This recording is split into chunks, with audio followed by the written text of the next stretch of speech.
Are you ready to have your website get found by the right people?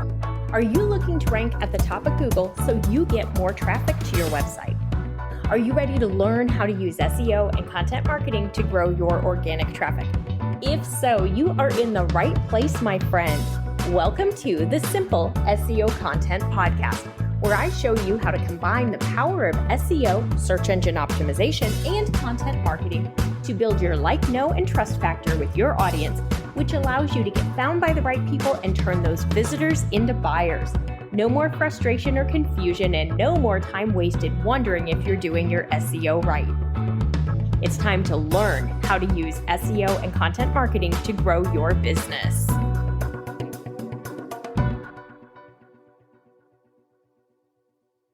Hi, and welcome to the Simple SEO Content Podcast. I am your host, Rachel Lind Teigen, and today we're talking about how to save time when you're creating content. So if you've been here, you've listened for a while, you know that you need to create content to really help your business, your website or blog be found by Google so that more people can find your content, learn about your business, come to your website, consume it, and really start to get to know you and be nurtured and build that like, know, and trust factor so that you can grow your business.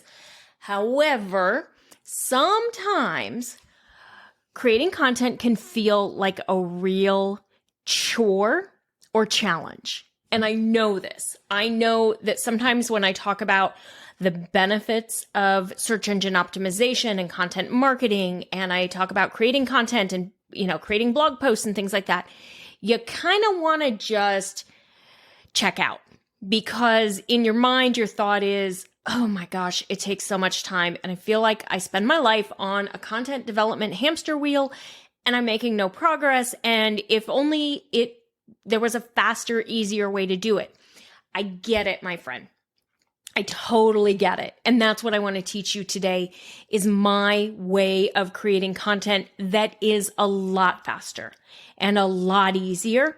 And I continue to refine this process. I've used this process over the last decade, creating content more than a decade now, creating content for clients, teaching it to my students, using it to create large scale amounts of content or weekly content. Either way.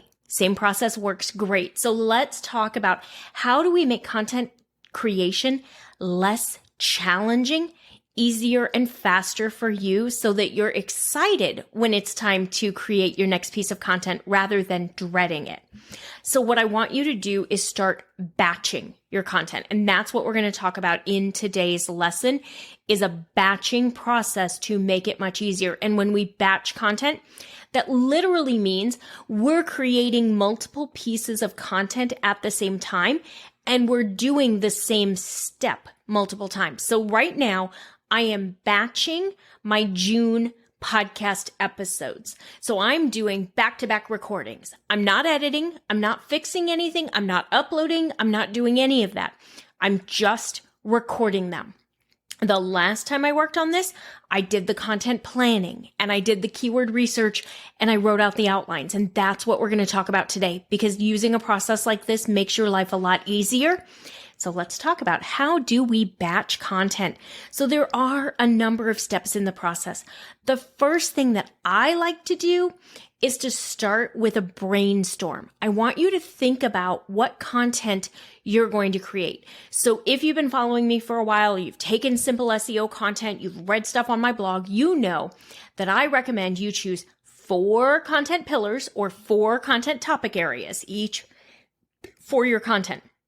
Because in general, we have 4 weeks in a month. There are a few months where we have more than that, but generally speaking, we have 4 weeks in a month or 4 of whatever day you publish. Okay. So 4 weeks in a month, 4 topic areas means that 1 post for each topic area each month. This makes it much easier to plan. It helps you to make sure that you're really showcasing your authority on the subjects, but it also helps you to connect with your ideal customer because it's possible you have more than one ideal customer. You may have a main customer, but you probably also have some secondary customers. So my realtors. You have buyers and sellers most likely. You may also specialize in things like move-up homes or property management or investment properties or Airbnbs. You have different areas, different consumers you want to reach. My sellers, my e-commerce businesses, most of you have more than one product line. You may have 2 or 3 core products or 4 or 6. You're going to have different customers, and those different customers have different needs and they ask different questions. So I want you to start out. If you do not already have 4 content pillars or 4 content topic areas that you cover each month, I want you to start by determining what your 4 areas are going to be. Then I want you to brainstorm. And you can brainstorm any way you want. I always tell my students, have fun with it. Turn on your favorite song, use your whiteboard, grab your Post-its, stand up against the wall, sit here at your computer and just type away on an Excel spreadsheet or a Google Doc. It doesn't matter. Just brainstorm. There's no good ideas. There's no bad ideas. There's no judgment at this point. This is just, hey, what do I think that my ideal customer might be interested in? If you've already got a business that's up and running and you've got customers and you've got customer data, this is a little bit easier because now, what questions do people ask you? What questions do people ask in groups? What questions do you wish people would ask you? So I want you to brainstorm and I want you to decide if you're going to batch. I want you to start with, let's batch 1 a month, like 1 month's worth of content. And then once you get comfortable with that, you can move to 2 months or even 3 months and batch a quarter at a time. I love to batch out a quarter at a time because that allows me to not touch my content for 6 to 8 weeks, which is amazing to be able to have everything done and ready to go so that I only deal with content about once every 3 months. But you are going to want to start smaller. You're going to want to start with a month. So take a look at your brainstorm list and save your brainstorm list because you're going to use that. You can reference it again the next time you start planning your content for next month. You can start there. So take a look at your brainstorm list. Go ahead and put your ideas into the pillars. So where do those ideas fit within your 4 pillars? From there, you can either do a little bit of keyword research. So go into your keyword research tool and look to see, is there search volume for a term related to this topic? Is there something that I can find that I can use? Because if so, this shows that there's a better SEO potential for you. And then I want you to quickly take a look at Google, put in whatever title you're thinking about using, whatever keyword you're thinking about using, and just take a look and see who's ranking on page 1. Are they sites that are similar to you? Are they really giant sites? Because let's be honest, if they're really super giant sites, then you might want to refine what you're doing a little bit because you're probably not going to rank. And I don't want you to do it and not get results because that's nothing short of incredibly frustrating, right? So let's not do that. So I want you to take a look and just see who's ranking and how similar are they to your website and really get an idea for, is this a potential where I could probably show up and get some traffic for this word? So now you've got a good idea of your keyword, a good idea of your topic. I want you to do that and choose 4 topics and 4 keywords. And you can be done for today. That's your first step. You've done your brainstorm. You've identified your keywords. You've identified your topics. You've done the prep work. And that's great. So give yourself a little pat on the back. Ooh, take a breather. The next time you come in, I want you to write your content. So I want you to write 4 blog posts. If you can do these all 4 in one session, awesome. If you can't, that's okay. Break it into, 2 sessions or 4 sessions, whatever you need. Work on your content, write it. Don't worry about editing yet, my friend. Just write your content. Just tell the story. And I want you to focus in this step, focus on your ideal customer. Provide value to them. Don't worry about the search engine. Don't worry about editing. Don't worry about anything else. Just focus on telling your ideal customer what they need to know about this topic. Provide value, give them insights, share anecdotes, really show how you can help them, because this is going to help you connect with your ideal customer. Your content is going to help to build that trust factor and turn them hopefully from a visitor to a buyer. but it's also going to help Google learn to trust your website or blog more, because Google's going to be able to tell the difference, especially in today's world, post ChatGPT launch. Google's going to be able to tell if you wrote this content or if ChatGPT wrote the content. And if ChatGPT wrote the content, they're not going to rank you as high because it's not as good as a person. You need to be involved in this process. You need to write the content, add your anecdotes, add in the stories, the examples, all the things that showcase you and how you are an expert, how you are part of the solution. Your product is a solution, your service is a solution, whatever it is. Stay focused on your ideal customer and how you can serve them, and you're going to get better results. Do not, under any circumstances, write with a keyword density score in mind.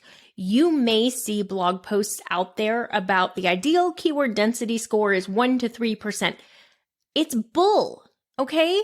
It's people who don't follow the rules, because Google has specifically said there is no keyword density score. We don't want you to write to a keyword density score. We want you to provide content that is helpful to your ideal customer. So don't worry about how many times you use your keyword at this step, because you're going to naturally use it because your content is about your keyword. So just focus on your ideal customer, create content that's super helpful. Google's latest algorithm update is literally called the helpful content algorithm. That is what they want you to create. Content that is helpful, that provides value, that answers questions and anticipates them and shows how you can help your ideal customer. So just focus on them. At this point, you can be done.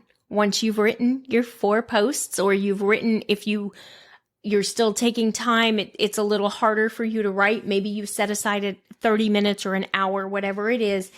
As you get used to doing this more, it will get faster generally. So at the end of your session, save your files, put them in a folder, make it easy for yourself. And then the next time you come in, if you've written all your posts, you're ready to go on to editing. If you've not finished your posts, then you want to have a second session for writing so that you can finish up the next set of posts. Now for editing, you can edit it yourself. Absolutely, 100%. I'm going to be really honest. I use Grammarly. Grammarly is fantastic. You can plug it into your, you pay for it. I have the paid version. You pay for it. It's, I don't know, $150 a year. It's not super expensive. It has a plugin. It shows up in every screen. It's on my blog. It's on my Word. It's on everything. Grammarly will correct your grammar for you, and it'll make it easier. I just use Grammarly for my editing. I'm an excellent writer. I'm not an excellent editor. And I went to journalism school, and more than 20 years ago, Dr. Bill told me, girl, you are a really good writer. Editing is not your strength. Stop worrying about it. There's always going to be an editor to work with. There's going to be somebody who's better at that than you, so don't worry about it. Today, it's Grammarly, and I'm happy to use it and pay for it. So don't worry about it. I always forget to add enough commas, or I put them where I don't need them, and it's just... my 9 times out of 10, my mistake has something to do with a comma. So I don't even worry about it anymore. Just use Grammarly and you're set. So make it easy on yourself. It takes a few minutes. You go through, you accept the changes, and you're like, yeah, that looks cool. Let's go. At this point, you've got your content. It's written, it's edited. Now you're ready to optimize it. So now you're going to go back to the keyword that you chose originally, and you're going to write a title. You're going to make sure your keyword is in your title. It should be already, because your post is about that keyword. So you shouldn't have to make any edits there. And then you're going to look and see, is it in my header tags? Did you use header tags? Do you even know what header tags are? Header tags are the big pieces, like the big bold words that kind of break up the sections on your blog post. So if you look at the blog post that goes with this podcast episode on my website, or almost any blog post on my website, you're going to see big text. If it's a newer blog post, it's bright pink. If it's an older blog post, it's probably in the blue, because my branding changed and I'm working on updating everything. But if there's big bright pink text and it's like giant font compared to regular. That's a header tag. Your H2 tag, so H2 is like your subject. So if you have 3 points, let's say your post is 3 tips. Tip 1, 2, and 3 are going to be in H2 tags because those are your subheads. If you are breaking down point 1 and you have like 2 or 3 bullet points under point 1, you're going to use an H2 tag for each of those separate smaller bullet points or separate smaller subjects. You're going to use an H3 for those smaller ones and H2 for the bigger ones. Your overall page topic is an H1 tag. In many of your website builders, the page name is automatically going to be the H1 tag. So you generally don't have to change that. It's usually done for you. The reason this matters is these are some of the elements that Google is going to look at to understand what your page is about. So Google is going to check your header tags, H1, 2, and 3, to understand. So each time Google sees a keyword in one of those tags, it's just like another check. Oh, hey, this page is about X. Okay, I see that this keyword has been used 6 times. This is what this page is about. It's the same as it goes through, it reads your copy. It also looks at the URL. So if you're setting a URL like for a blog post, go ahead and use your keyword in your URL. Save it in your image file name rather than uploading like image, you got a picture you took on your phone, right? And it's image 6789. Don't upload it that way. Just go ahead and edit it. So edit the file name and optimize it and use your keyword. So if your keyword is, let's say, sparkle phone case, we'll just make it easy. Sparkle dash phone dash case, sparkle phone case. The dash that you want to use is the one that looks, the little one, the one that looks like the minus sign rather than the underscore, because Google reads the minus sign as a space. So it understands that these are words that are independent of each other, but they go together. So sparkle phone case, there you go. Not probably a good keyword to use because I'm not going to rank for that term, but it's an easy example to show you. So now you've optimized, then you need to create your image. So make sure you're using that optimization like we just talked about. If you don't have pictures that you're using and you're creating an image like in Canva or something, go ahead and update that image file name. Add the alt text when you're adding in your image. That's it. Like, just go through the process step by step. So do brainstorm, choose 4 topics. Then do keyword research for those 4 posts at once. Then write 4 posts. Then edit 4 posts. Then optimize 4 posts. Then create images for 4 posts if you need to create images. Then upload 4 posts to your blog or your website, whatever CMS you're using, whatever website builder. Go ahead and upload. Put them in there, format them, add your photos, add your opt-ins. You want to build your email list. Make sure you've got an opt-in on these pages, these blog posts that are designed to drive people to your website. We got to make sure we capture their email address if they're interested. So add your opt-in and then schedule them to go live once a week. And now you don't have to worry about creating content for a couple weeks because you've done your blog posts, or you can use the same process to batch out your podcast episodes or your videos for YouTube or whatever you want. The steps you can go beyond there is to then create your social media content, use your initial blog posts that you wrote, use those as your guide, and create social media. For right now, what's working right now with social media, videos on YouTube, shorts for YouTube, Pinterest, Instagram, Facebook, little quick tidbit shorts. On Instagram, carousels are working really well with a little more information, like add in your points, but create your social content. And then also go ahead and create your email. So go ahead and go into your email service provider and craft your email that goes with this blog post. And now your cross-channel content is done. You've batched it for the month and you've probably done it realistically in a day or a day and a half. And now you can breathe and you can plan out your social media content. You can repurpose each blog post into multiple pieces of social media content. And it's up to you how frequently you want to post. I've been posting like to Insta and Facebook 5 times a week. I'm actually reducing that and going to 3 a week with more focus on the optimization as a test just to see how it works. So I'll let you know what I find out. I'm making that transition. I just barely started that transition in June. So we're going to see how it works. I'll let you know. But that gives me a chance. I'm going to do a reel, I'm going to do a carousel, and I'm going to do a static image post. That way I can really test the 3 that are working the best on Instagram. Then on YouTube, I do 1 a week, and it's generally the edited video version of the podcast. The rest of it, I just repurpose. I should be better about Pinterest, but I'll be honest, it's not been a priority recently. At some point, I'll probably get better about pinning again. But for right now, my main channels are my blog, YouTube, and Instagram. All right, if you have any questions about how to do this, what to do, how to make it work for you, how to organize it, I actually share some insights into how I organize the content in my batching process in the blog post that goes along with this. I'll make sure that I have that post in the notes for you. If you're ready to learn more, you want to really dig into this, I teach exactly how to do this in more detail inside of Simple SEO Content. Make sure you listen for the next time that it's open for enrollment. Join me in class and I'll make your life a whole lot easier and I'll help you get a lot more traffic to your website and blog. All right. If you have any questions, you know how to find me at Etched Marketing Academy on Instagram. Thanks for being here. I'll see you next week.